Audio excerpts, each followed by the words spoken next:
faceoff. Shoots it, deflected. Right in. Pietrangelo save rebound. Stopped by Pietrangelo. I don't believe that save. Neither does Peter Stastny. He can't believe the save that Pietrangelo just made on him as Frankie sparkling on that maneuver there to stop and rob Peter Stastny. He should get 5 to 10 for that. Hello and welcome to episode 77 of Tendy Talk, presented by the Hockey Podcast Network and the BLPA Podcast Networks. I'm your host Joe, better known as Wash Up Goalie on social media. This week I chat with Charles Partridge, better known as Cooper Goalie on social media. Charles is known as Cooper Goalie because of his affinity for the old brand and wears a different setup combination each time he hits the ice. A little heads up about the podcast as well. There will be no new episode next week. Don't worry, nothing's happening to the podcast. I'm simply going on vacation with my wife and won't be recording while we're gone. So, without further ado, let's get to the conversation with Charles.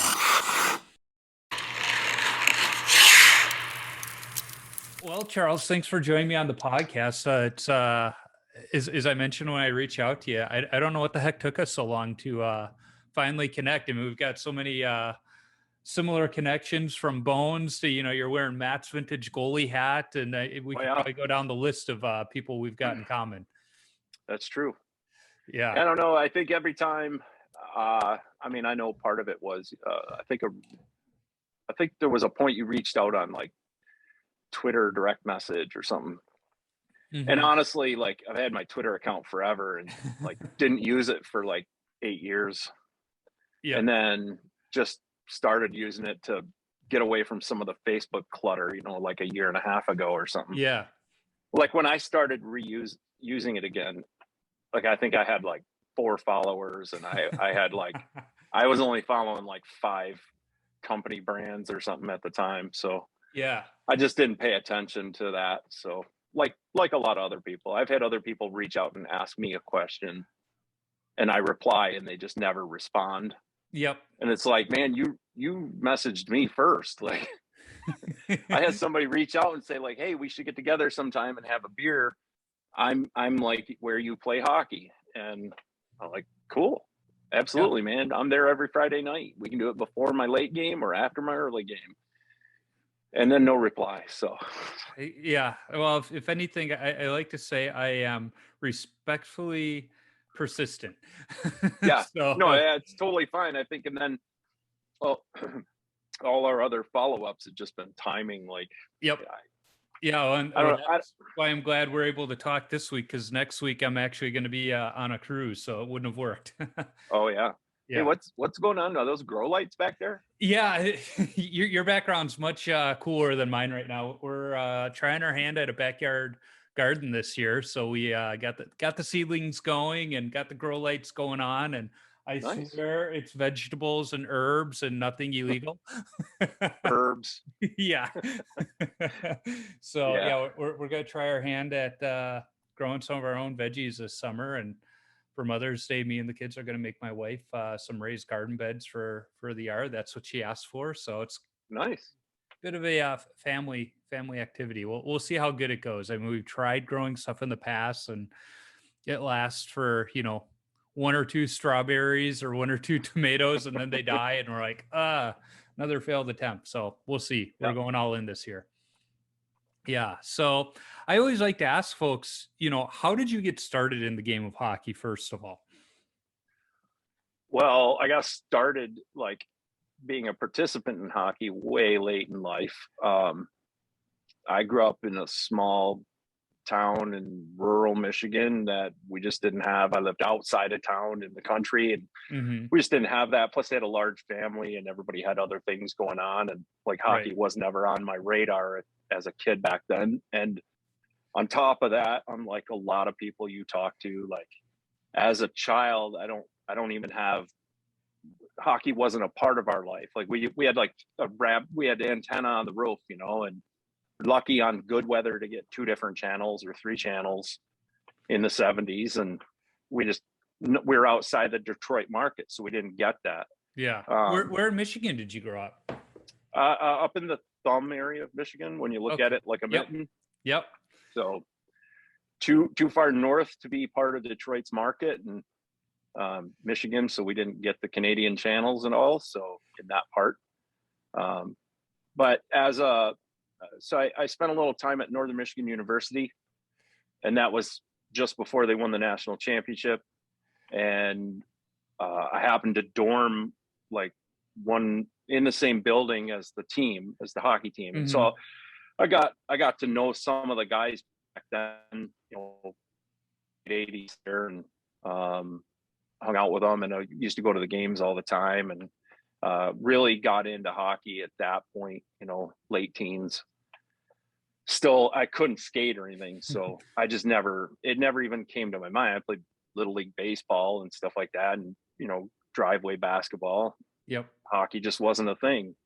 And then I was a Red Wings fan, you know, at that point too, and then I moved to Florida for 8 or 9 years or so, and followed, you know, stayed a Red Wing fan, diehard, but you know, picked up on Tampa Bay at the time too as a new franchise, and was a fan of them. And man, from there, I don't know, I like coming back home, became a sponsor at a company I was with, and then eventually a company I owned. We were a sponsor of the Flint Generals during the like Colonial League, United League, International Rebirth League. So we were a big sponsor, so we were pretty active with the team, and I knew ownership and management. And then I had my second son, so my third child, because he was born at the time we were real heavy with the team. He would go to games as a baby with me and stuff. And like as a 3-year-old, one day he said he wanted to go skate on the ice. So my friend that was one of the management people there found him some skates, and we put him out on the big ice, and he skated around a little bit and took to it right away, and fell in love and didn't stop until like a year ago. And now he's back to playing again. So yeah, it just, at a point, I've collected hockey memorabilia and just anything to do with hockey I've collected for a long time. At a point, I picked up some gear, goalie gear, started looking into it, thought it was cool, started looking into it more, thought it was even more cool, bought more. You know, it kind of snowballed for a while. But at some point, my son, I was just like, you know what? I was getting healthy. I'd been riding my bike and stuff. I'd let myself go for a long time. And I said, man, let's go rent some ice, and we'll just all go out on the ice. And there was like 5 of us, 6 of us in the family. And I put on the goalie gear and couldn't skate, couldn't do anything. Like if I fell down, I had to have help getting up. Like I just couldn't do it. But when I got off that day, I was physically exhausted. Every muscle was sore. And I thought, man, that's amazing. That's way better than riding a bicycle or something, you know? Yeah. So I had that dream, like maybe I'll do that. And then a couple months went by, and it was his birthday party. So we rented ice again. And this time we had like 30 people out there, all with hockey sticks. And cause I got lots of hockey sticks and stuff. And I put on the gear again, and this time I could stand for a minute, you know, before falling down, and I could use the net to pull myself back up. And again, I came off of it just thinking I was so physically exhausted. Every muscle in your body is being used at that point. Then I said, you know what, he's like in training sessions with a private trainer and stuff, like maybe they need a goalie. So I would go out with them, have these guys shooting pucks at me, and I've worked on my balance now. I just fell in love. Like, so then it was every opportunity I could stick and puck, pick up hockey, you know, actually it was drop in stuff that ended up not having enough people. So there'd be like me in the net and 2 kids that play high school or something, just whizzing pucks at me. And I'm wearing, you know, 1970s goalie gloves and learning my lesson. And then his trainers, going out with them, they all played junior and collegiate. And, you know, sometimes I'd get a little cocky because I was proud of myself for doing something, and then they'd make me pay the price. Humble I'd you have to real simmer quick. down. So it just stuck. And then at some point I figured, you know what, I'm probably ready for like a beginner league. And in Ann Arbor, Michigan, there's an amazing hockey adult program there.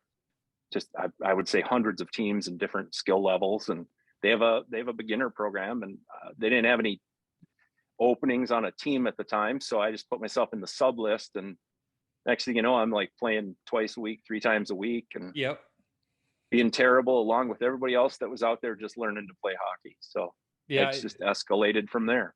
Those beginner leagues for adults, I can't say enough for them, because there's so many people like yourself that, for whatever reason, weren't either exposed to the game or just financially couldn't participate as a kid. And then they learn of this great game and they're like, you know what, I want to try, but it's intimidating just to go, to an open hockey or stick and puck without knowing that. But those beginner leagues, it's like, hey, we're all in the same boat. And Yeah. I wish more areas had that. I Yep. think you're starting to see a heck of a lot more of it pop up for that reason. So, you get into goalie just because, I couldn't skate. yeah, I couldn't skate, and I thought the goalie just kind of stands there. And whoa, were you bad wrong? decision. Oh yeah, I completely misjudged it, but yeah, it was definitely because I couldn't skate. So that reminds me of a story an old neighbor of ours was telling us. He told his son he had to play a sport this, one summer, and he gave him the option of baseball or soccer. And he goes, there's a lot of running in baseball. I'll play soccer. And he looks at him, he's like, what do you think soccer is? It's track with the ball. Yeah. There's a lot more skating. And it always bugs me when people are just like, oh, goalies, all you do is stand there. And it's like, no, we don't. Studies have shown we do more skating than other players on the ice. We just do it in a confined area. And it's a different kind of skating. Yeah, we're not, going full stride, but our edge work and the back and forth, we're doing a heck of a lot more. But we know that. We just know that they're not going to see it the same way. Yep, exactly.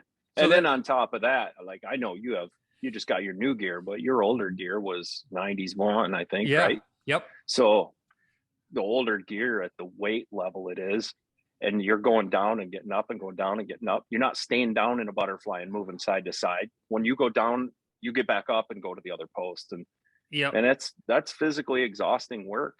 And not only that, there weren't knee blocks in the protection. Right. I mean, not only were you going down and up, but you were going down on your knees. I don't know how my knees aren't worse than they are. I mean, granted, I can tell the weather by my knees in the morning, but it's like, how are they not worse?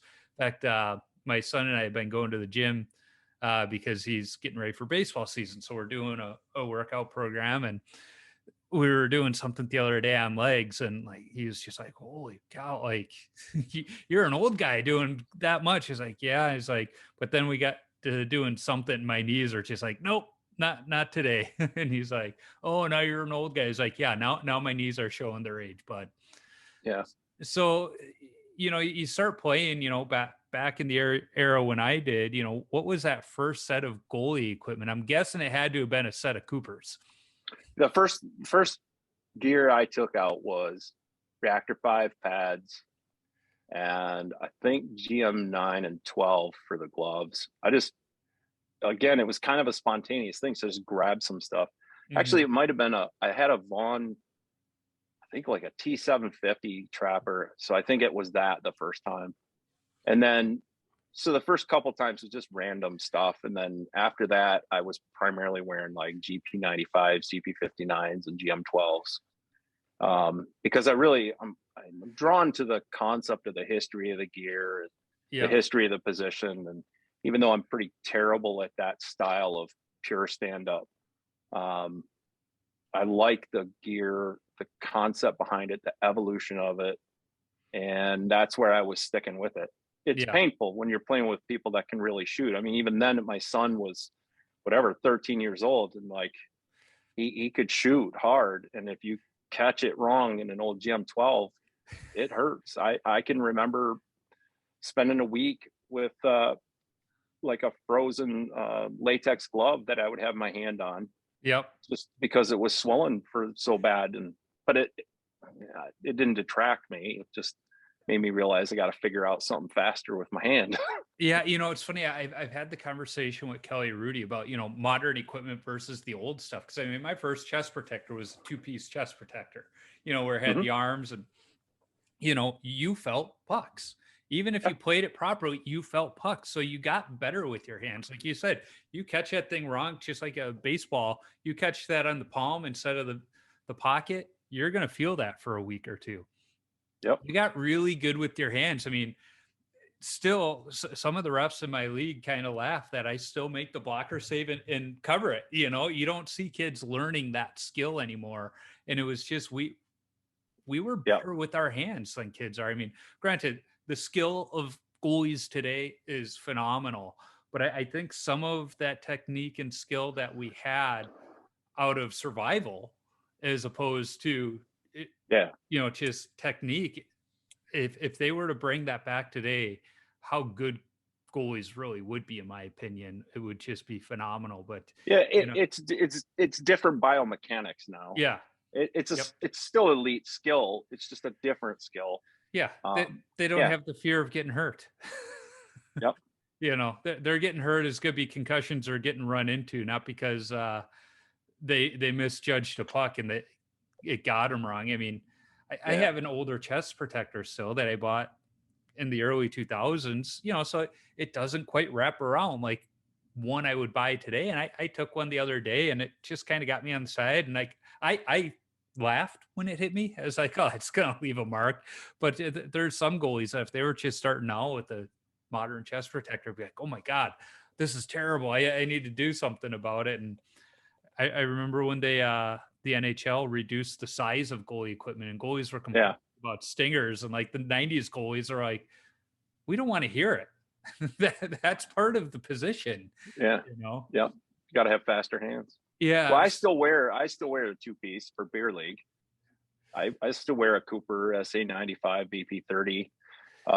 But this season was this was the first time I think I only wore it once. Because we somehow, in the matter of like from like winter, or fall to winter to spring, we ended up like 2 levels higher than where we were.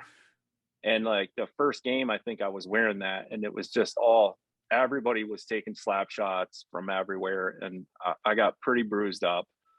And then the next game, I had a pretty bad bruise on my shoulder. And the next game, I was like, no way, man, I'm wearing my newest chest protector is Reactor 5. So Yep. 94, 95, 1994, Yeah. 1995. And I wore that, and I swear a slap shot from the top of the face-off circle. And it was right at the end of the game, and it got right under the shoulder cap where there's nothing. Yep.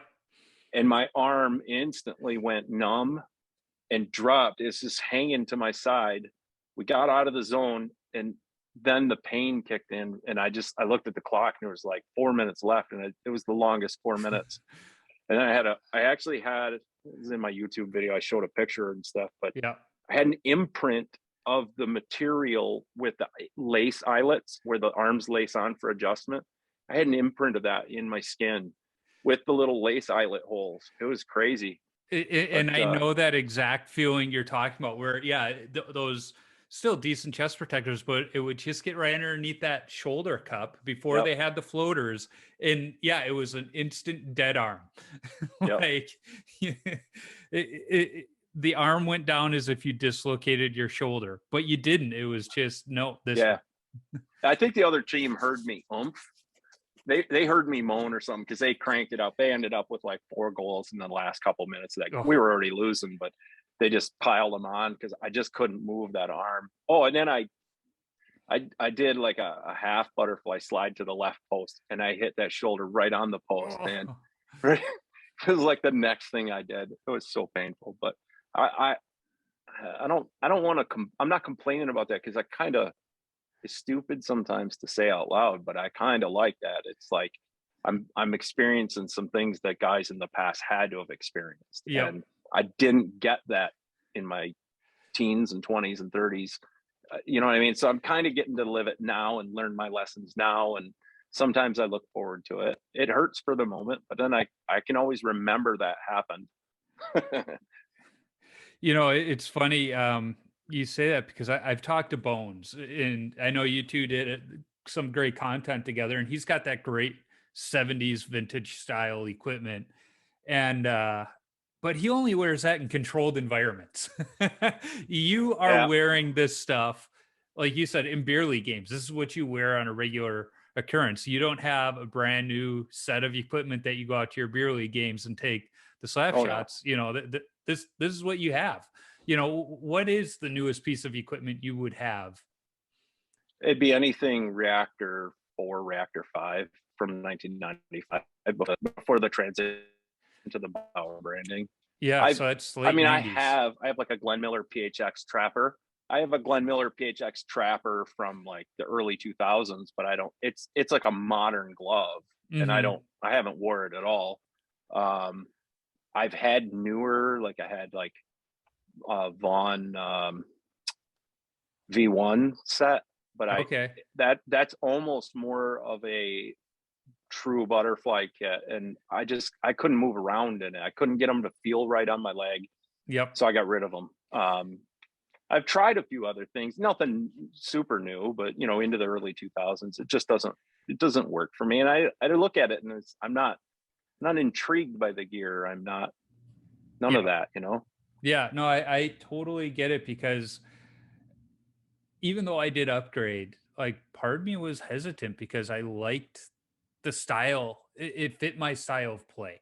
In Yeah. that style of equipment. I mean, one thing I've noticed is, you know, I don't do the RVH when I cover the posts. I still, hug the posts and stand up. Getting those two pads together, Yeah. Yeah. not as easy. You would think it'd be a lot easier with the new pads. Not as easy. And I've had a few where I've had to kind of look behind me and wonder, did it go through? They're Yep. just different little things like that get you. So I got to ask, what's the fascination with the Cooper brand, though? Well, it's kind of a twofold thing. So my youngest son's name is actually Cooper. Okay. So collecting some Cooper stuff happened well before all of this, especially once he was playing hockey. Like he's got a couple brand new Micmac sticks in his or mini max or whatever they call them. Hmm. That he had a left and a right match set, brand new old stock wood sticks hanging in his bedroom, and little things like that forever. And then I think that's probably what pointed me to the first set of pads that were reactors. And then the other thing is, from the business aspect of things, the concept of a company like Cooper, that started as General Leather Goods, then Cooper Weeks, then Cooper Canada, then gets absorbed by a company that wants to be a bigger company, which is CanStar, which was the ownership of Bauer deciding they Hmm. wanted to own more market share. And then gets absorbed by Nike, and an entire legacy comes to an end overnight. Hmm. The largest supplier of hockey gear in the world for decades gone. The brand is just thrown away overnight, and Yeah. just that whole concept of it, and knowing that story, and that, I think that all attracted me to it. Yeah. Vaughn has a legacy story of when they began, and all of the companies do. Cooper was around forever, and owned the world, man, Yeah. worldwide. And and then a big company, mega conglomerate, just decided it was time to throw that name away. And I get baffled by that all the time. Where Yeah. would it be now if they had a different decision? I And get their business decision, but it, to a degree, I know why Nike did it, but it just seemed like someone should have thought that through a little better. I work in marketing, and our big thing is brand and brand awareness. They had such a brand identity, like for a long time. Once they transitioned from Cooper to Bauer, they still marketed it as Bauer Nike. There's no reason it couldn't have been Cooper Nike, and then when Nike got out of it, back to Cooper again. Yeah. I didn't, like you. I don't necessarily understand it fully, even though we know enough of as we need to. It's like, you had that brand awareness. And then when you really boil it backwards and realize most of their decision making was based on the prediction of roller hockey taking over the world. Mm-hmm. Like it was the next great thing that's going to take over ice hockey. It's going to be roller hockey. Every kid's going to play it from here forward. You know, like that's really an odd decision to make in 1995.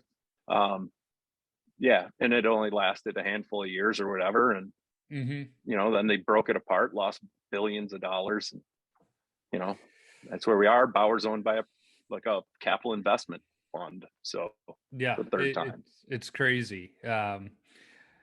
It almost makes you wonder if somebody couldn't revive that Cooper brand, Probably not, because trademarks are owned whatever the by company Bauer. is, yeah, it's like Peak Performance Incorporated or something now is the ownership group of Bauer.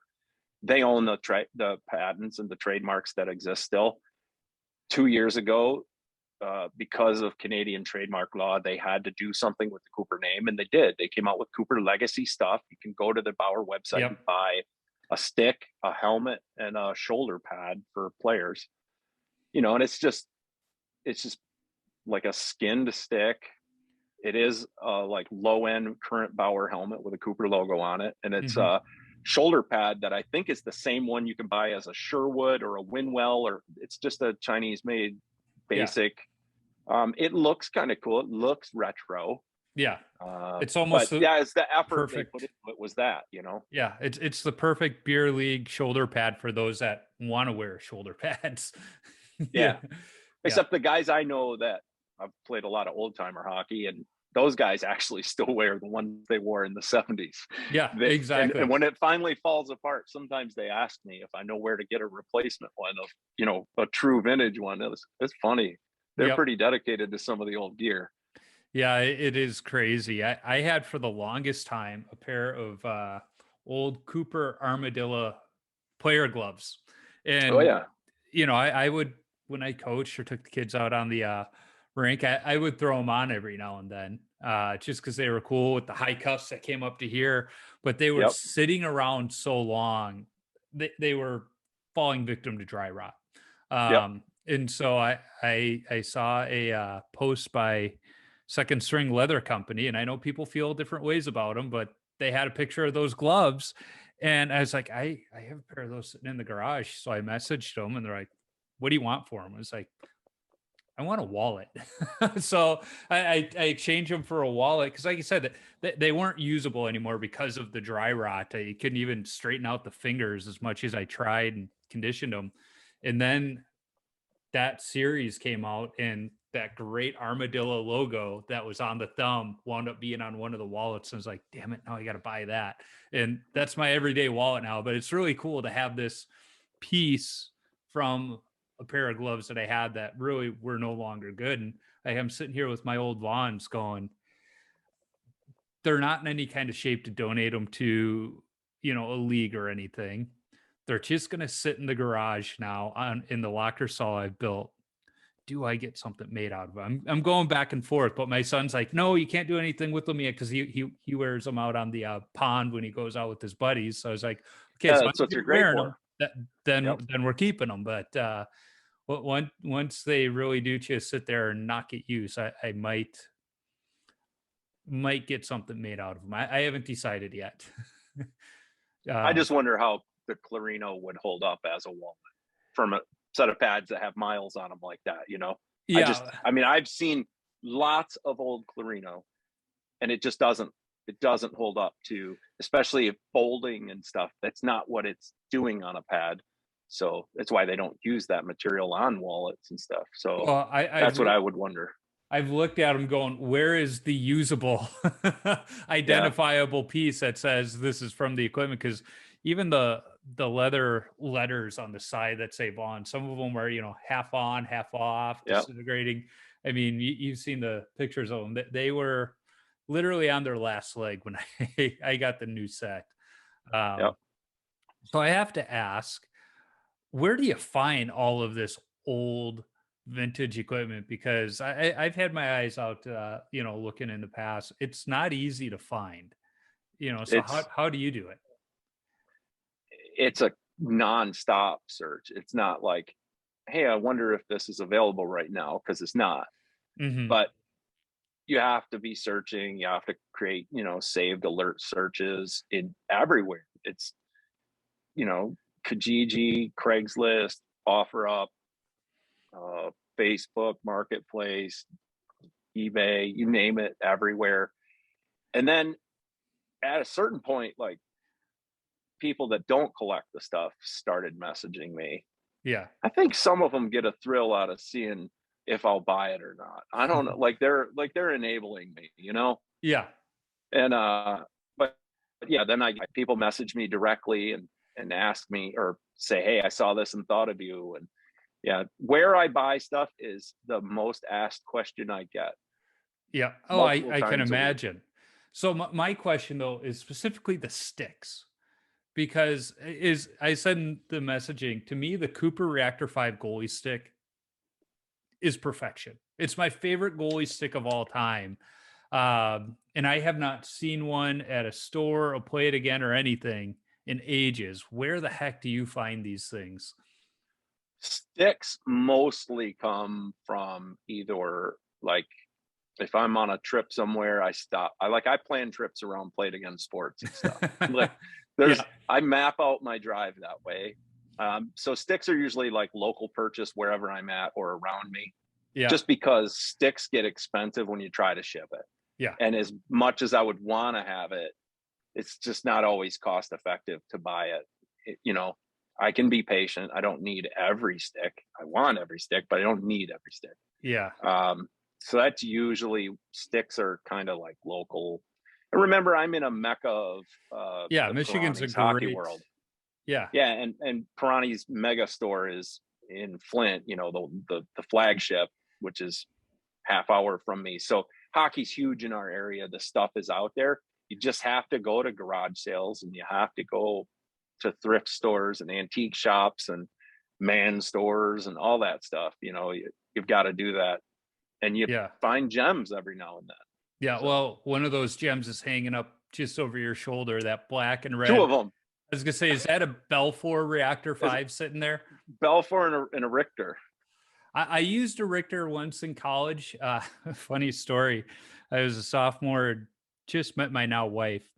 We had been dating probably 3-4 weeks, and I went to school in southeastern Minnesota, but break I would have to go home to Chicago, and so I would fly home. And to fly home, I'd have to get a ride 2 hours north of the Twin Cities and then hop on a plane. Well, her mom and dad were coming to get her because she was from the cities, and in fact, she lived right across the street from Johnson High School, where Herb Brook played his high school hockey. And so her mom and dad said, "Well, yeah, we'll pick you up and drop you off at the airport." So I have all my hockey stuff ready to go. I got my bag, my sticks, and we get ready to leave for the airport from their house, and we don't see any hockey sticks. I'm like, they were sitting right outside your dorm room. Like, did you put them in the car? And she's like, "Oh no, I didn't." And her dad looks at me and goes, "You can dump her now and I'll pick you up after break and drive you back to school." So I didn't do that. I flew home, and then I went to Jerry's Hockey Warehouse and picked up 2 Cooper, or well, they were Bauer at that point, 2 Bauer Reactor 5 Richters. But I liked that Belfour curve, and Yeah. I loved that black and red stick, being a Chicago kid. Oh yeah, for sure. I just, to me, what made that stick perfection was the paddle. So many paddles have that football shape to them. They're rounded, but that reactor paddle is flat on both sides. And not only that, it was strong as heck too. Usually Yeah. when I broke usually when I broke them, it was out of anger over my knee. But if it broke, it was usually up in the shaft.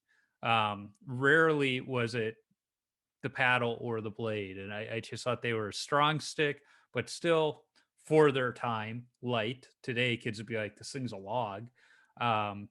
In the curve, Oh, yeah. it was just great. That Belfour Reactor, to me, is the best stick, and I had the opportunity to talk to Eddie about it, and he was fond of them too. But he also used those Christians, and I use those too. But Yep.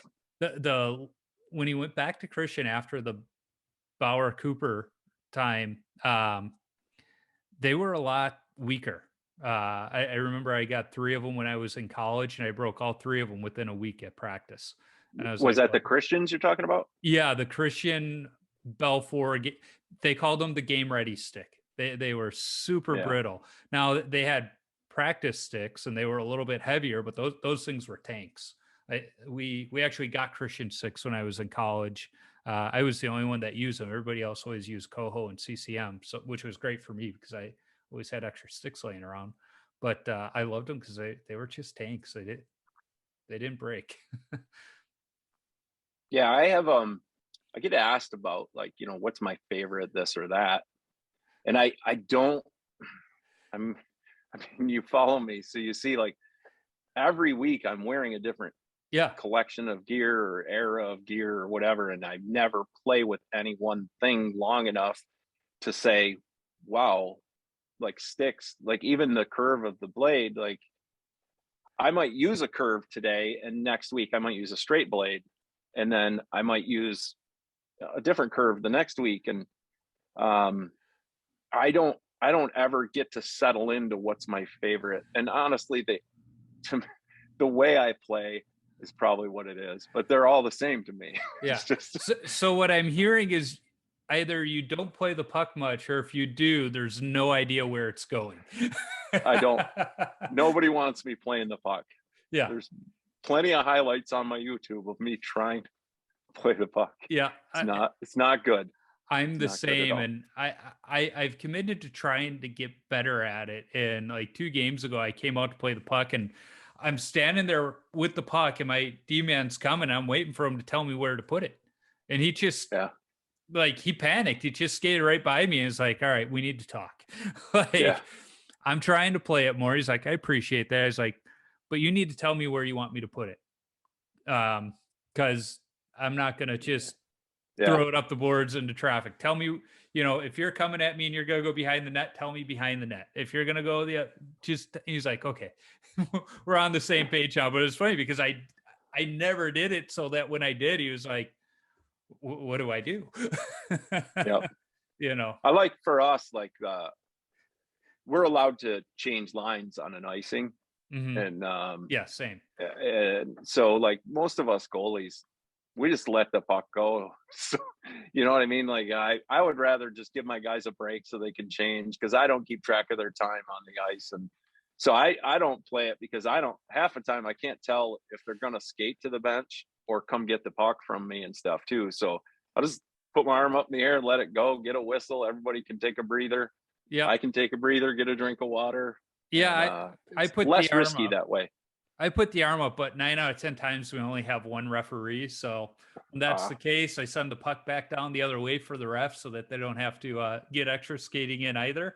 yeah, Um, I try that and it usually doesn't work either. So yeah, I just try and get it close to them, at yeah, least into the fray of the other guys on the ice, so they can get it towards the ref. yeah. That's Their my goal. side of the ice or Yeah, whatever. Yeah, I try that. It just doesn't ever go all the way down there. I usually backhand it too because I'm really terrible forehand.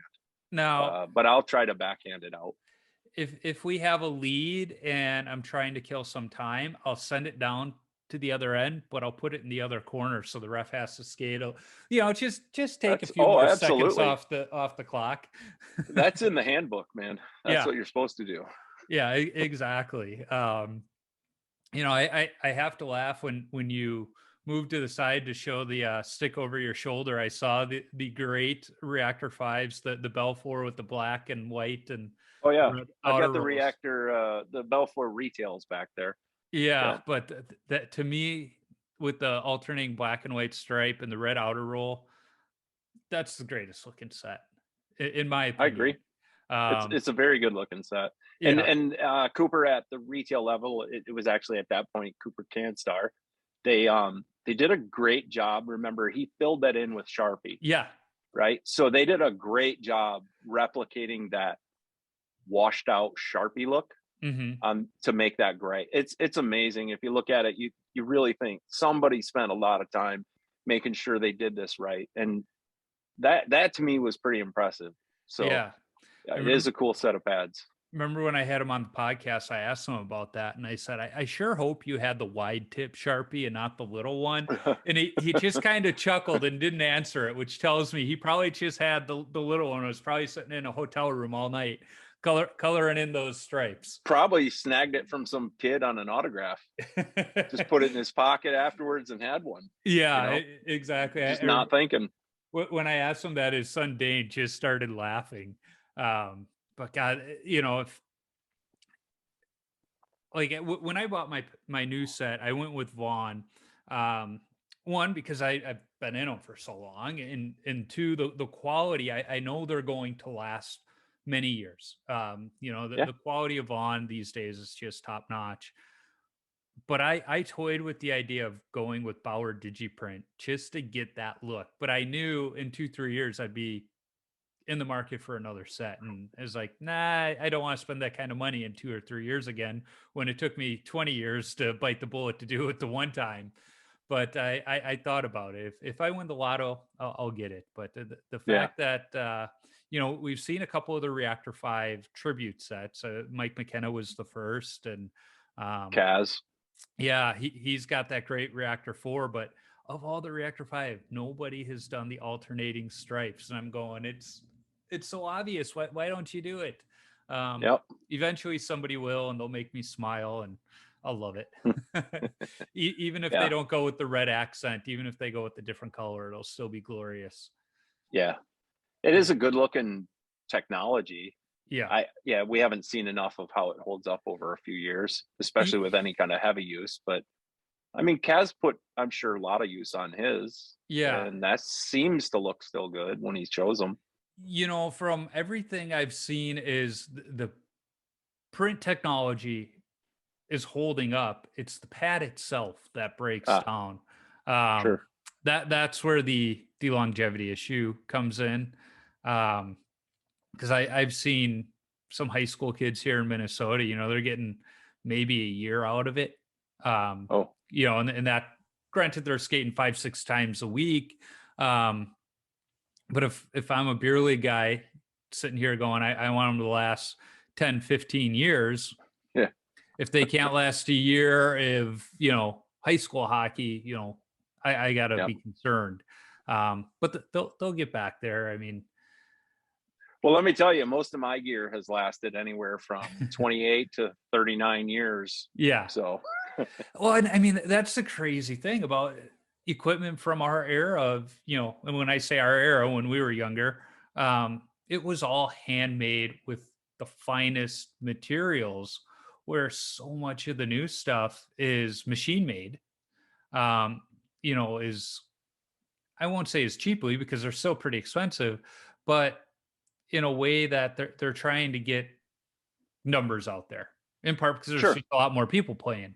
Again, another reason I went with Vaughn, because I knew my stuff was going to be made by hand. In fact, Ev over at Vaughn was sending me pictures from the production floor of the different workers actually sewing my stuff together. It wasn't done by machines, which was awesome. Well, even think back to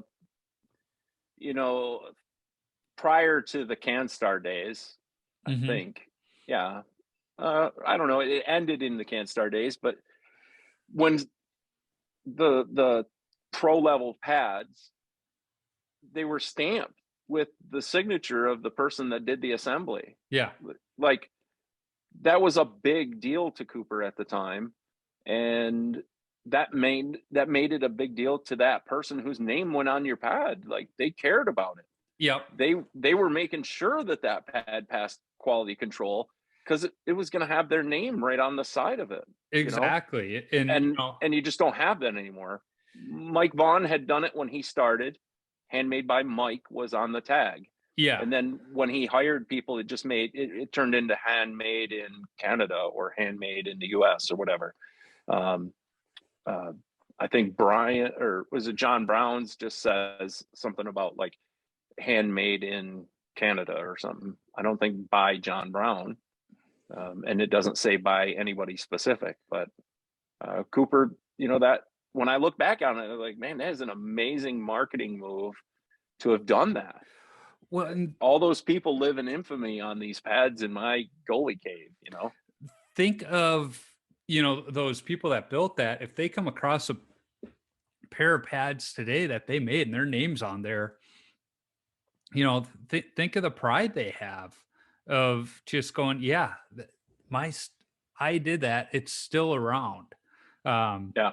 Yeah. I'm just going through my pictures now because I have the picture of the one woman who was working on my pads, and she's holding them up for Ev, and she's smiling. There, you could see there's a sense of pride in that picture of what she's doing. In of course, Absolutely. I loved seeing the pictures, but at the same time, it was like, I don't want to see pictures of them. I want to see them in person. Yeah. And then just hurry up and ship them. Yeah, exactly. I was not a very good waiter for that set. I will admit I could have been nicer. I every week, because I placed the order on a Tuesday, so like every Tuesday I was putting out a tweet like week X. I know. I followed. Yeah, you were pretty polite about the patients. Yeah, but I was having fun with it, like trying to find a good meme about the weight. And Ev trolled me the one day and sent me a picture. The pads were just about done, so he sent me a picture of the pad side by side, but with the outer rolls on the inside, because that'll trigger any goalie. And I was like, oh, they look so good, but you had to send me that picture. And I was like, he knew what he was doing. Yeah, here's the picture of her holding up those pads, and like, yep, that's a cool picture. But what I like about it, like you said, is the smile. Like there's pride in that smile, holding up the pad. Like, this is what I'm making. It's handmade, and that's what I love about them. So when you play, you're not just playing with vintage pads and gloves and chest protectors and stuff. You go with the vintage helmets too. Oh yeah. I gotta keep it real. Like you're wearing the old combo cages, you've got a few of the old fiberglass masks. Now I've never skated with the fiberglass masks. I had the old Milek one for street hockey that I took plenty of hockey balls to the face. Have you thought about saying, I can still go with the vintage equipment, but even have maybe a bit of a modern mask, like a Van Velden or something like that to go with it? Well, part of it is how many of those I would have to have, because I change things up for every time I'm on the ice. I mean, I have a couple modern wall masks from Finland that Bona has painted for me. I have a Reddick that's up there somewhere. I have some 90s Badger masks. I just try to wear the appropriate era head protection for the gear. It's probably not the smartest thing to do, but I mean, not having my clavicles protected isn't smart either, right? So no, masks elude me. I'm not much of a mask person. Mm-hmm. I have a hard time. I'm not like a lot of the guys that can look at a picture and be like, oh my gosh, he's wearing a Harrison or whatever. I can tell a Coverly. Ones are easy. I can tell you a Coverly. Those are the easy ones. Yep. But I'm not a mask guy. I can't figure it out. I would love to, but it's just, there's already so much going on in the memory warehouse with this stuff that I make cheat sheets and notes and save files. And when I realize things, or when I trace back, variations of a model line by year, I make a document and save that so I can go back to it and refer to it. And I try to make stuff like that also to help other people figure out era and age, year. And, but masks are just a whole different thing, man. It's a special person that can understand that stuff. And, we know quite a few of those kind of people, and I just go to them with my questions. And the fiberglass, the one piece face huggers, like there's just nothing more thrilling than stepping out into I'm somewhat smart. Like I'll wear that in like my beer league, or not my beer league, my old timer games where there's a no slap shot rule. Yeah. Does that mean they don't shoot hard? Not at all.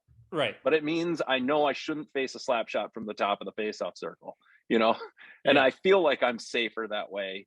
But I've been hit, quite a few times, some pretty solid ones, and that are painful as heck. But again, I'm making memories that a lot of other guys had those memories 30 years ago, and I didn't. So it's exhilarating, man. Your adrenaline rush from it is just through the roof. I've never experienced anything equivalent to that.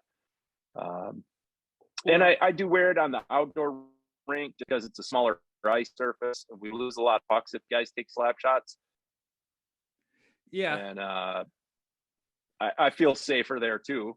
Again, I've been hit quite a few times out there in the wintertime, and it's really super cold, which makes it hurt even more. But everybody gets a kick out of it too. And I get to talk about my gear. When I just did the Warren Skorodensky Destroyer tribute, I spent a lot of time with Brian from Kick Save getting that mask made. And he spent a lot of time with Warren himself, with consulting back and forth. And then I painted it, and I had all the kit ready to go. And I probably talked for 2 hours in the warming room at the outdoor rink about all that. And to everybody wanted to know more. And, and that I get a kick out of that. I enjoy doing that. Even the young kids, a couple of the guys bring their kids, and they're like, what the heck are you wearing? And I can sit down and tell them, Yeah. There's a fellow that subbed for me before. He's got like a Mike Lute style with the fiberglass mask, and he wears that every week in the beer leagues. And my teammates liked him because he actually drank beer during the games, not just after the game. And my teammates are like, aren't you going to do that? I was like, well, I'm not going to put it in my water bottle. And like, you guys let me see enough rubber as it is. I only want to see one puck. In fact, last night I saw 58 shots in our game. So it's like, oh, wow. But we still won the game 5-4. It was one of those games where I just had a game. It's not like every shot was a clear shot from the point. There were a lot of crazy ones, and it was one of those fun games where I was on. There's those games where you're driving to the rink and you're not going to say it to yourself, but you just feel good, and then you get on the ice and you're feeling it in warmups, and the puck drops, and you're like, yeah, one of those nights where it's like we're gonna win. I don't care what it is, we're gonna win. I'm gonna stop what I need to stop, and it just wound up being 54 of them I stopped last night. Wow, that's a lot. Yeah, it's a good game when the losing team shaking. They're not even mad. It's kind of the Ron Burgundy. I'm not even mad. I'm impressed. Yeah. Because they were trying to beat us for playoff positioning. We got one more week. Everybody makes playoffs, but it's where the seeding is, and nobody wants to play the top teams in the first week or two. So that they were trying kind of hard. So it's kind of nice to hold them off, and at least we got bumped out of them. Not every team makes the playoffs in ours. Okay. So we were eliminated weeks and weeks ago. But we won. I have a YouTube channel. Spoiler alert. We just played our last game of the season, and we finally won a game. It was our first win. I felt pretty good. Yeah. It was a great way to end it, and now everybody's excited about next session. So you know what's crazy about our leagues? It's almost the same teams every single year.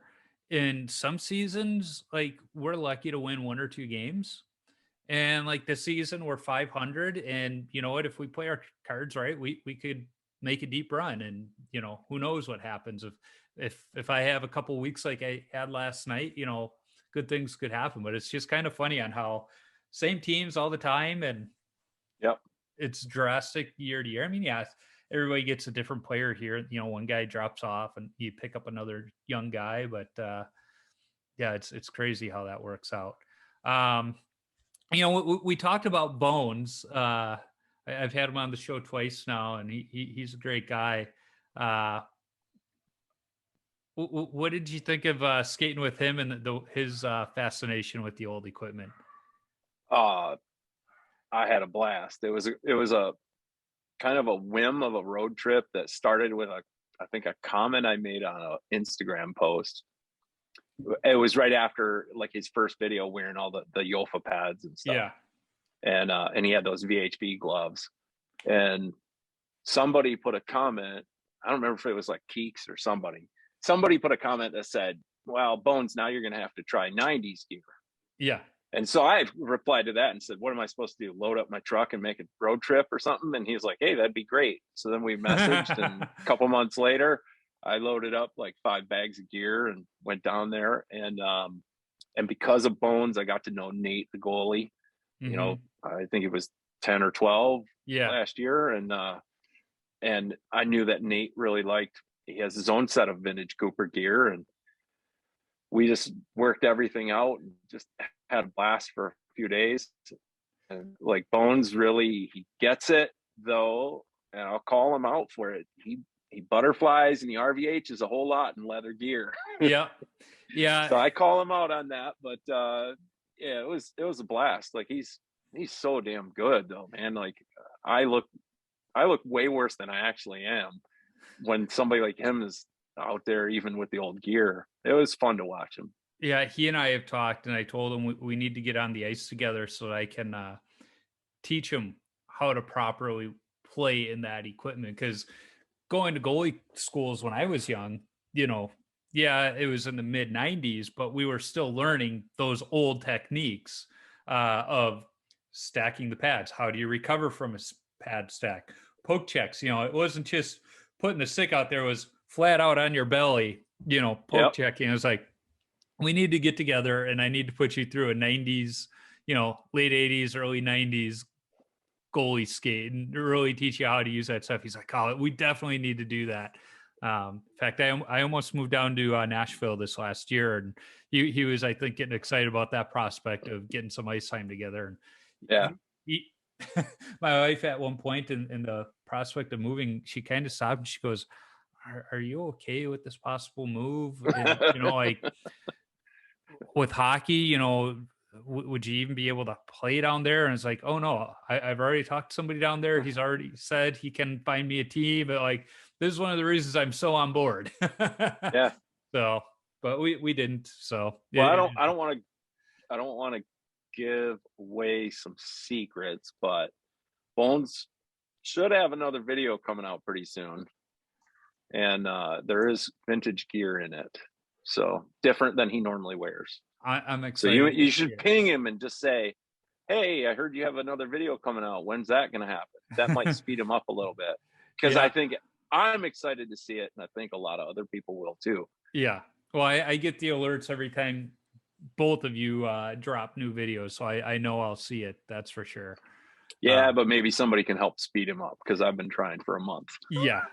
I'll send him a note. Maybe we'll let Keeks know too, so that we can get a three-sided front to there you go, get them going. Well, I've taken up quite a bit of your time, so I want to get to. I don't know how many, if you've listened to any of the prior episodes, but I end with the 10 rapid fire questions. So, you know. Some of them might be a little bit different because you didn't have the traditional hockey background as a lot of people. But what's the craziest coaching moment, either from your playing days or as a fan? I will say this season, we have a team in our league, in our division.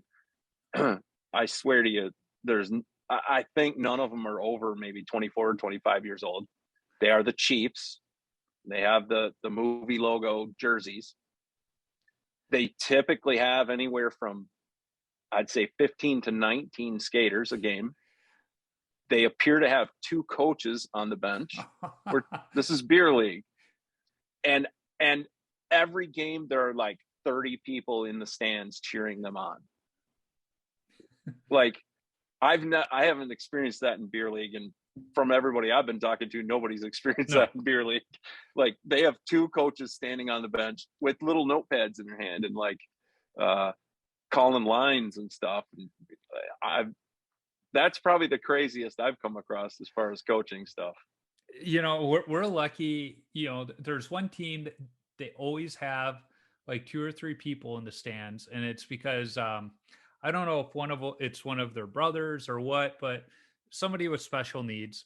He's got a team jersey, so it's kind of fun. Awesome. They bring him to the game, and we all think that's cool. And every once in a while, if we have an early game, some of the guys that have younger kids, their wives will bring the little ones, and Yep. but that's far and few in between. If there's anybody out there, we're like, what's going on? What's wrong with these people? Yeah.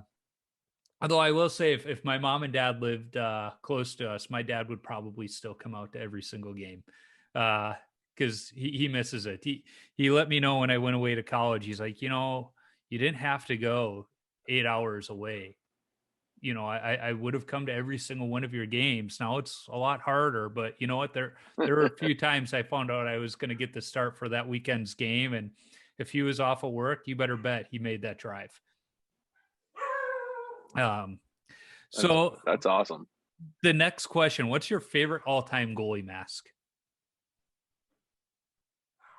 Oh man. I know there's so many good ones. SK 2000 HM30.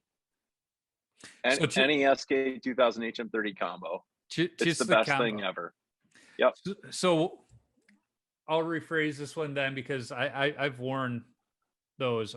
In fact, I wore the Hasek cage in college for a year. Yeah, I wore that one because we weren't allowed the cat eye at that point. Yep. What's your favorite painted mask?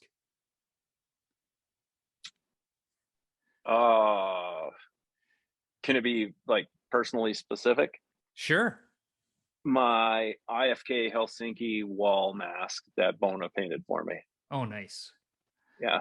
Man, that was because we did a trip out to Helsinki and spent a week with Bona out there based on vintage goalie training. Yeah. And I put together a like 80s style or early 90s style IFK Helsinki kit. And so he had a jersey made up for me, and he painted the mask for me, and Sweet. Wall hooked me up with the mask. And it was such a huge event.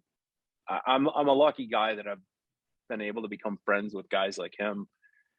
When I was, 7 years ago, I was no one in this world. And then all of a sudden I'm friends with guys like him, and he has involved me in that kind of stuff. And so to have that kit, and I've worn it a couple times since then, but it's great. It's up on my display shelf because that one, is one of the two masks I keep up there of the modern style. Yeah, that's awesome. Yeah, and there's another guy I'm going to have to find a way to get him on the podcast. Getting the people from over the pond is always a little more difficult. I've had a few few Brits. I had Jonas Hiller on over there in Switzerland, and getting a time that works for both of us when we're both awake is a little tricky at times. Yep. So what's your favorite rink that you've played at? Oh man. Well, I'm going to say it's Granger Training Center in Hamilton, Ontario. It's a mini rink. It's a training center, primarily a goalie training center. And I have a friend that's involved in the rink, and then the owner, Nick, they were gracious enough to hook me up with some time there in the building. And that was the first time Bona and I went out on the ice. It's like 3 years ago, maybe 4 now. And I did the Walmsley kit, and Bona and I knew he was coming to Canada. He was coming to the Toronto area. I was going to be up in that area. And we worked things out where we got together there, and we did like this vintage Flames training camp. And he had this Flames tracksuit he made vintage style, and even the hat. And a friend loaned me some vintage Flames Cooper gloves for him to use. And I made a Walmsley jersey, and I wore red, yellow, white Legends pads that were made for Walmsley that he never wore. Mm-hmm. That we can't find that he wore them. They could have happened. It was just a blast. And so that rink, I've been there a few times. I've played like 3 or 4 times because my friend's family would get together there, and I've done like the 50s Kineski gear. with the face hugger. And Yeah. I have like 3 or 4 very specific memories in that little mini rink, and just me and a couple of people or whatever. And man, it was probably events like that have kept me so encouraged to keep doing this stuff because of Yeah. how I saw it affect other people. Yep. That's awesome. And usually the rinks that people talk about, it's those ones that have that emotional connection, not so much, oh, it was a pro, rink. It's the emotional connection. And that's Yeah. why I asked that question. The next one I'm interested to see your answer. What's your favorite stick that you've ever used? Whew. I'm guessing it was a Cooper. Yeah. Yeah. It's got to be just a tie amongst probably any of my Coopers, probably. I don't really have a favorite. I mean, I have a favorite stick. I have a red letter Northland New Old Stock, never been put on the ice, that I'll never put on the ice. But I'm not attached to how a stick plays. Like I said, I'm so terrible at it. Even with making saves with the stick, I'm so terrible at it. Yeah. It could be any of the Coopers, I'm sure. I don't really have a specific favorite. Just a brand. I get it. Yeah. So I'm going to adjust this one a little bit, knowing you didn't play youth hockey. What's your favorite hockey memory so far? Oh man. I have several. I would say probably the very beginning. My first team that I joined was I met an elderly gentleman. A day I was showing up at the rink to sub for somebody. There was an elderly gentleman leaving the rink, and he had set his gear down on the curb and went and got his car and was pulling up. So while I walked up, I saw some leather Miller pads. And I was like, man, there's somebody else with old gear like me. That's crazy. And this gentleman, Doug, stopped and was loading up his car, and we were talking. And he went on to tell me that he was hanging up the skates. He was in his late 70s. He'd been playing since he was a little kid, and it's finally time. And I explained my story, and he's like, man, you would be great in our old timer league. And I'm on the board of directors. So if you apply for the league, I can tell your story and get you an age exemption. We always need goalies. Yeah. And he did all that. And then, so I had to go to a draft skate, which was really strange for me after all the years of my son going to draft skates and stuff, and tryouts. And so there I was in a tryout. And yeah, so that's probably joining that first team and being drafted and picked I was the first goalie in the 60 and over league division picked. And I think they kind of picked me because I was younger and they thought they were getting a ringer or something. I don't know. Yeah. But that's probably at the top, because that was my first hockey team, man. Yeah. And they picked me. So that was pretty cool. And I played for that team a couple more times too. So that's cool. And that's one of the reasons we play too, is for those memories. Yeah. So what's the best chirp you've heard on the ice, off the ice, directed at you, not directed at you? Man, I don't know.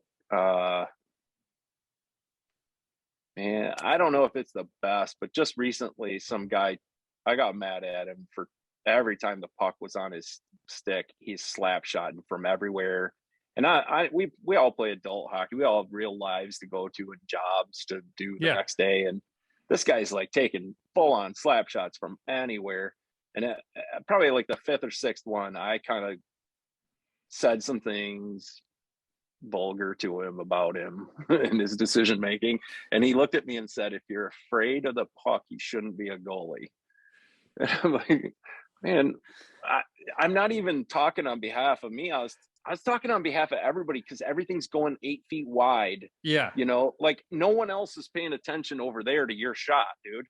And I don't know if that's the best, but that's the most recent one that it's still in my mind that he would say that. Like, yeah, I'm not afraid to be a goalie. I'm here on purpose. Hit me if you want, but please, by all means, hit me. Don't hit them over there. They're innocent. Right. There's kind of that unwritten rule of beer league hockey. If you keep it down, because we're all we all have jobs to go to in the morning, and odds are you're Yeah. probably going to miss the net anyway. So, Yeah. and it's kind of funny. 9 out of 10 times when a puck goes high, there's kind of that split second where everybody just kind of stops and looks at the guy that shot it, like, "Hey, dummy, like keep Yep. it down."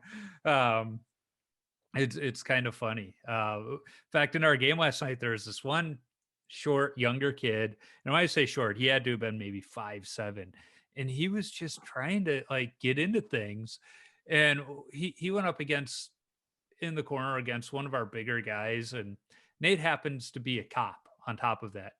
The team I play on is almost all volunteer firemen, which is why we're named the Hosers. And then we got Yep. our one cop. And so Nate, he doesn't have time for stupidity. And this kid, he's like almost half his size, and he's just jawing at him. And Nate probably could have gotten a penalty or two off the play, but the ref comes by, he goes, I couldn't give him a penalty. Everything he was saying to the kid was just too funny.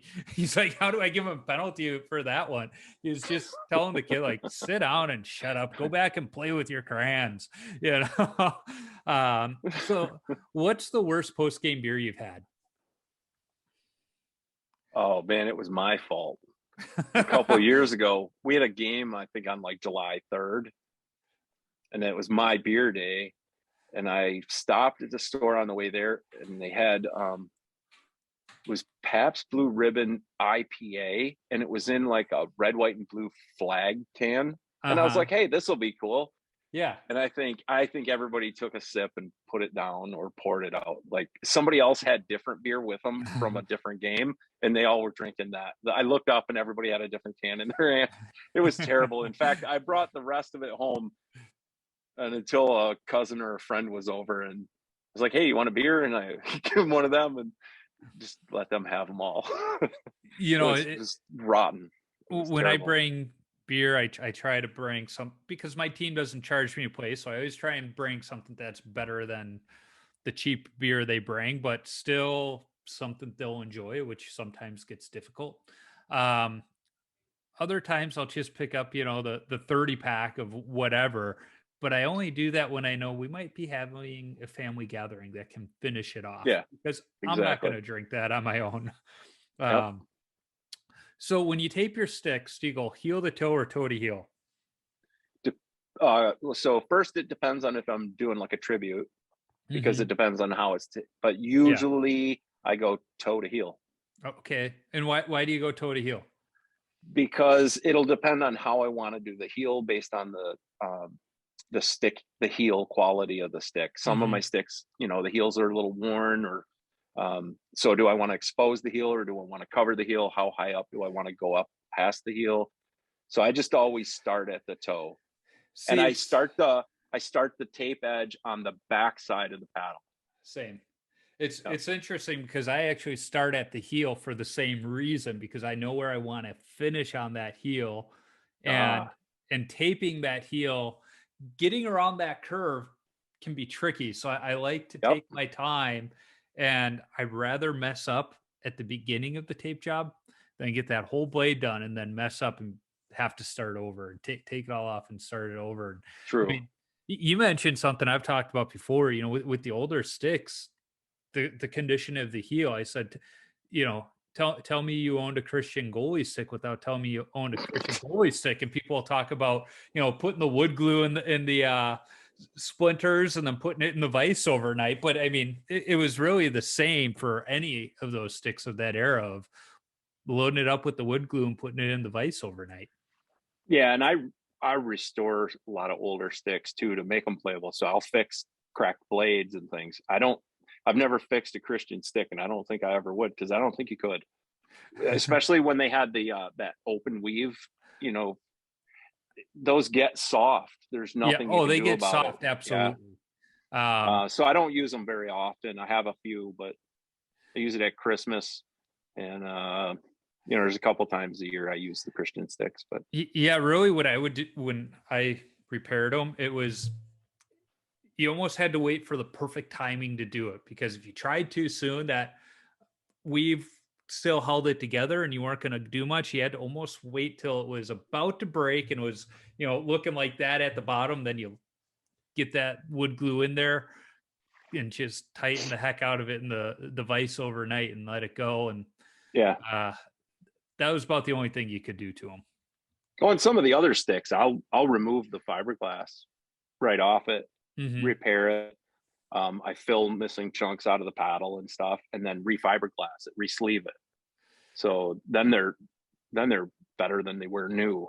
Yeah. So I'm jealous of the old goalie sticks you get to use, because I haven't gone composite yet because I'm used to a heavier stick. I'm almost scared that I'll have my stick this far off the ice because I just don't know. But they're just not as durable, for in my me, it's the opinion. sound of the wood in a puck. Yeah. Like I've featured it in a couple of videos where like second period, I'm on the opposite side of the glass from my glass camera, and it still sounds and resonates through the Yep. rink. Like that sound of a good paddle save with a wood stick is just, it's an amazing sound. Yeah, I agree. I agree. And I'm still a foam core holdout because I can still find them every now and then, but I like the feel of a wood stick. So what's your favorite number to wear and why? I don't have a favorite number to wear at all. The only time I've ever chosen a number for myself was 71. And that started before I was playing goalie, just on a custom jersey I had made from sponsorship days. And it turns out that kind of coincides with Cooper Weeks becoming Cooper Canada. So Oh, nice. if I was to choose one, I'd probably do a 71 again.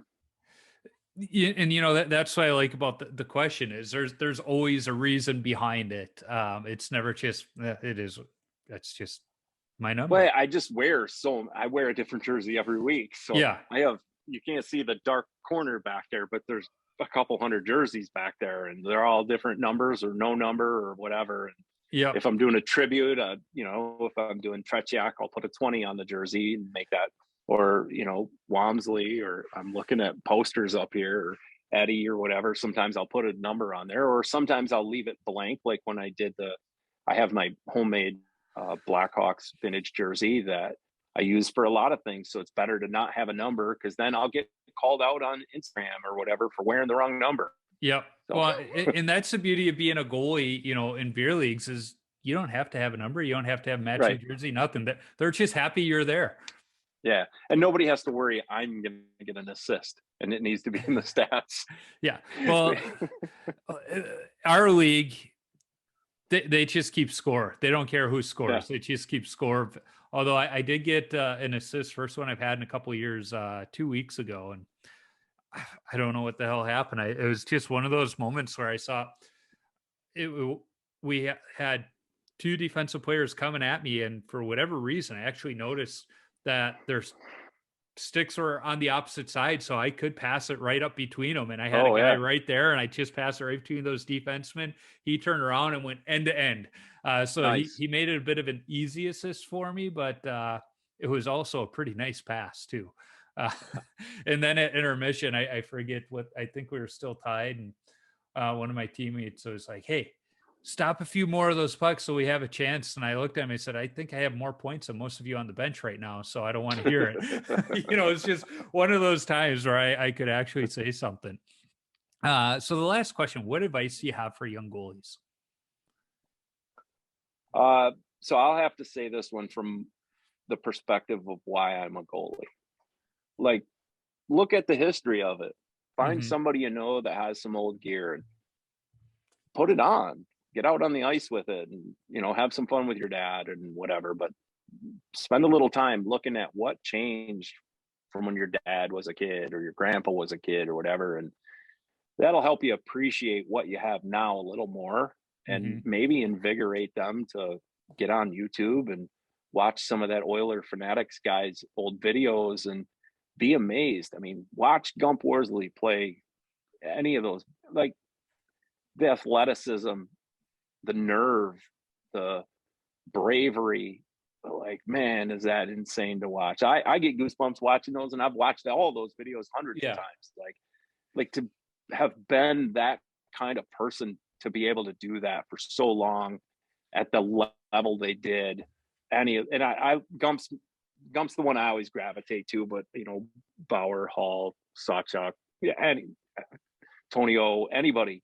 Yep. Like, these were, yeah, man, that's Pioneers. cool. Like, yeah, watch that, learn that, see what they did, because they're all in that evolution of, pucks never left the ice. The pucks were leaving the ice all the time, man. Yeah. The slap shot was invented. Yeah. Yeah. Well, like, I remember talking to Bobby Hall, and he said, he liked to take that slap shot early in the game, whiz it right Yep. by the goalie's head to get him scared and get him thinking. So every time he shot after that, there was that little split second hesitation. Yep. Clearly it worked for him. Yeah, exactly. I that's my word of advice to younger goalies. I've met a lot of younger goalies, and I show them my gear and like let them put a glove on, and they're like, "Man, that's smaller than my baseball mitt I use in the spring." And like, yeah, now imagine that same puck you're using today flying at you. You were using that, but it was Dylan Larkin shooting it, because that's the equivalent. Like, it's crazy. They got to spend some time on that and appreciate a little bit more of the history, so the history doesn't fade away. Yeah. Not just the history of the position, but the history of that gear.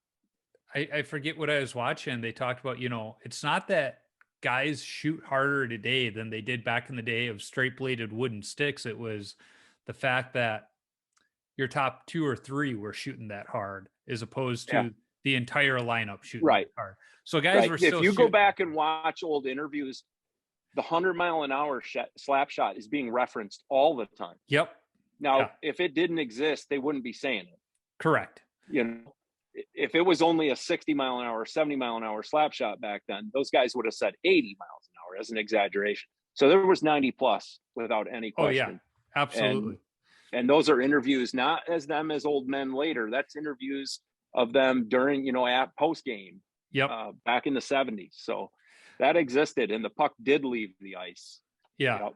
So I got to go Kevin Woodley on you and say one last question. What does your family and your teammates think of your collection? Every time you go out on the ice, you got something different. I mean, at least in the locker room, they got to be like, what is it today? Yeah, family thinks I'm nuts. The team is different. Well, I've been on the same team now for a couple seasons, but I've moved around. The old timers, when I played there, like, they hardly recognized, because I think for a lot of them, that's just what they remember. That's what the goalie's supposed to look like, or something. I don't know. They had the player version of what you were wearing for goalie. Exactly. Current team, they're a lot younger. A lot of them are. And I get this last season was pretty awesome. Like, it was like a few of them started realizing that all our games go on YouTube. Like, they just realized it. And so I've been, they want to see what I'm doing this time. Yeah, it's been a lot better this time. It's been a lot more noticeable and appreciated and stuff. So, yeah, it's funny because my teammates, they know I record the games and put them on YouTube, but I don't think many of them even pay attention to what I do. But every now and then there's something to happen. Like the last game, one of my teammates just all alone at center ice fell right on his backside. And in the locker room, he goes, "That's probably going to wind up on the clips, isn't it?" And it's like, "Oh yeah, that is." That's going to happen. I had one recently. Guy came up to me. So I have a camera in the net, and right before the puck drop, I slide it out in front of me, and I kind of pose for a still frame to show off the gear.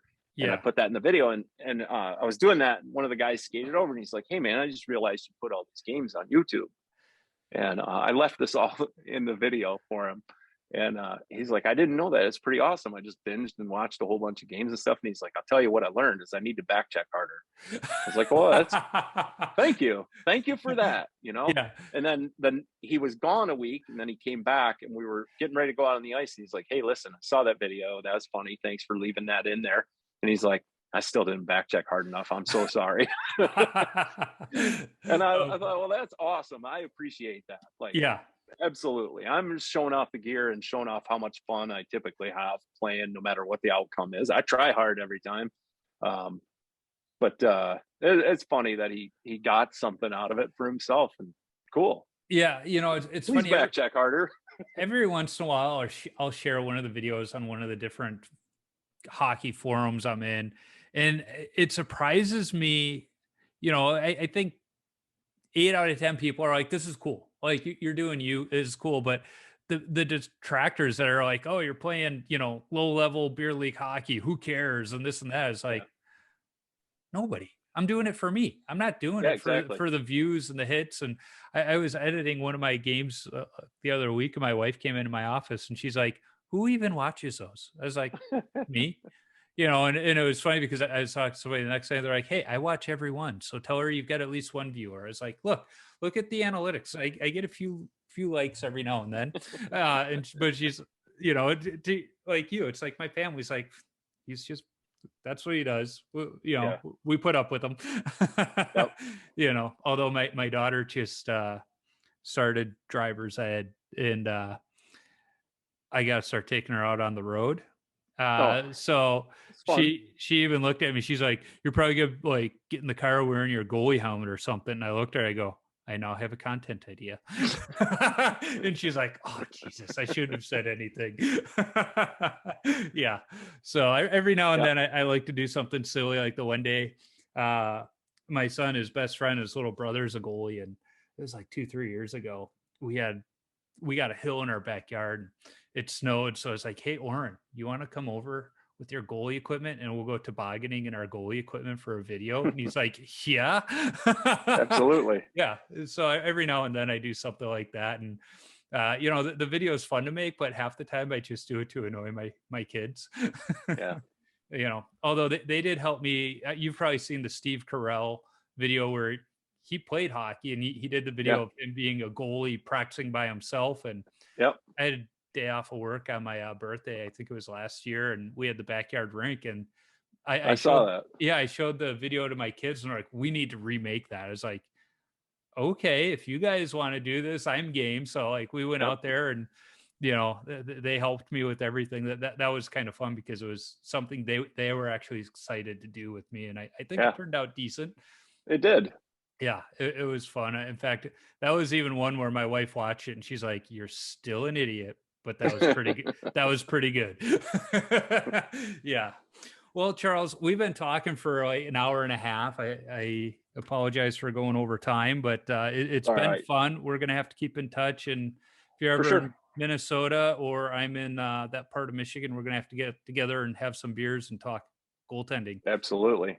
I'm Awesome. always game. You can come down to the cave and see some stuff. Yeah, I'll let you hold the Balfour Reactor 5. I may walk out with it though, so you're gonna have to keep an eye on me. All right. All right. Have a good one, buddy. Thanks, man. All right. Bye.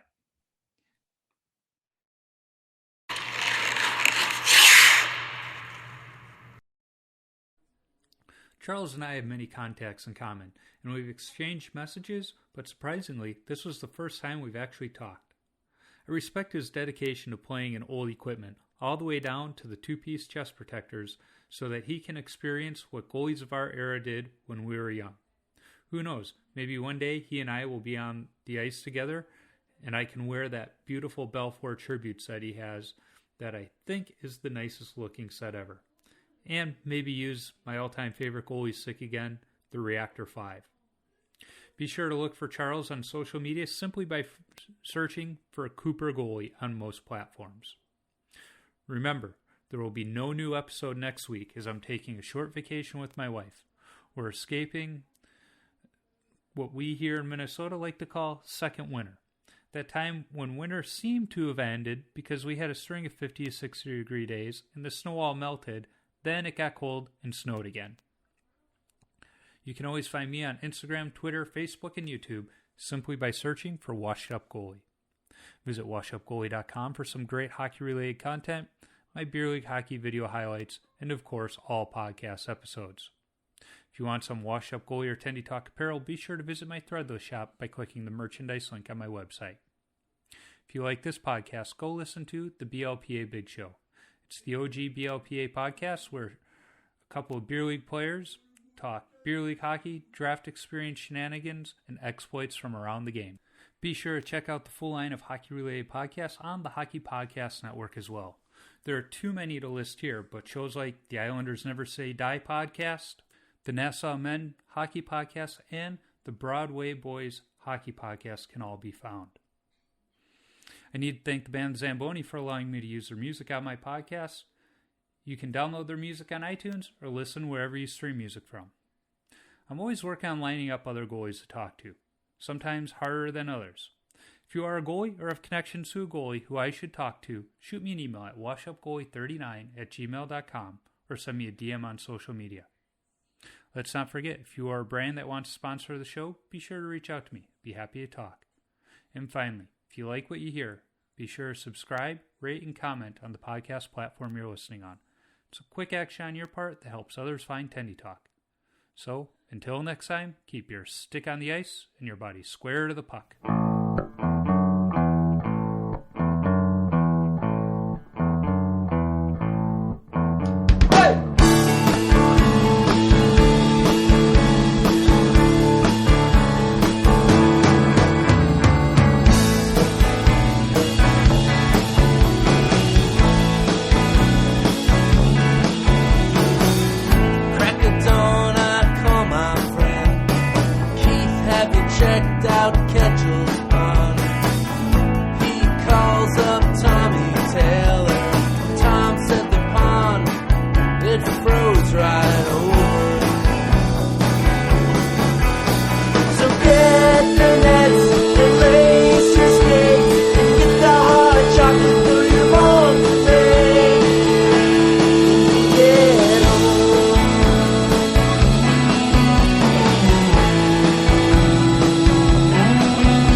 Yeah, Dave. Hey, have you checked out the pond today? It's funny you ask. I was just down there this morning. Yeah, any good news? Well, Dave, the pond? Yeah? It's froze right over.